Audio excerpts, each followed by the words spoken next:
কয়েকদিনের ভ্যাপসা গরমের পর বৃষ্টিতে ভিজেছে রাজধানী। সকালে নগরীর বিভিন্ন এলাকায় ভারী বৃষ্টিপাত হয়, যা থেমে থেমে চলছে।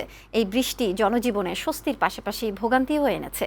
রাজধানীর অনেক স্থানে জলাবদ্ধতা দেখা দিয়েছে। তারেক শিকদারের প্রতিবেদন। মধ্য আষাঢ়ে ঝরছে বৃষ্টি। বুধবার সকালে রাজধানীর আকাশ ছেয়ে যায় কালো মেঘে। এরপর শুরু হয় অবিরাম বর্ষণ, যা স্বস্তি আর অস্বস্তি দুটোই তৈরি করেছে।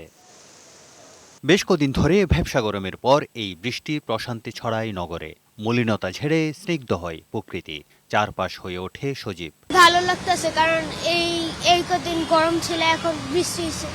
বৃষ্টি জন্য ভালো লাগছে। এত বেশি গরম পড়ছে, আর আজকে বৃষ্টির কারণে একটু ভালো লাগতেছে। তবে অস্বস্তিরও জন্ম দিয়েছে এই বৃষ্টি। সকাল থেকে ভারী বৃষ্টির কারণে জলাবদ্ধতা সৃষ্টি হয় নগর জুড়ে।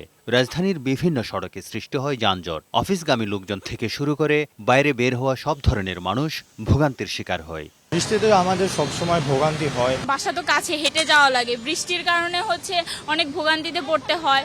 আবহাওয়া অফিস জানিয়েছে, মৌসুমী বায়ু সক্রিয় থাকার কারণেই ভারী বৃষ্টি হচ্ছে। ঢাকা সহ সারা দেশের বিভিন্ন জায়গায় এমন বৃষ্টিপাত আগামী ৩ থেকে ৪ দিন অব্যাহত থাকতে পারে। সেই সাথে তাপমাত্রা কিছুটা কমবে বলেও জানিয়েছে আবহাওয়া অধিদপ্তর। তারেক শিকদার, বৈশাখী সংবাদ, ঢাকা।